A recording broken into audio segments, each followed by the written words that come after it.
Downtown.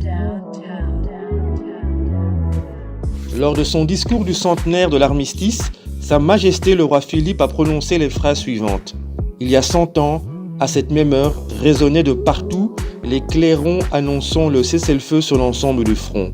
L'armée belge, commandée par le roi Albert Ier, avait montré un immense courage dans la reconquête du pays.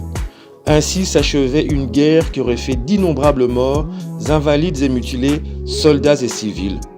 En effet, le 11 novembre 1918, après 4 longues années de terribles combats, sonnait la fin de la Première Guerre mondiale.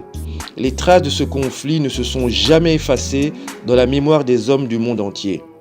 Rappelons-nous en ce jour de tous les anciens combattants, ainsi que ceux de la force publique du Congo, dont la campagne d'Afrique orientale en 1916, avec la prise de Kigoma et Tabora, fut décisive dans la victoire des forces de l'entente en Afrique. 32 soldats congolais sont également venus combattre en Belgique, notamment à Namur, Anvers et sur le front de l'Isère.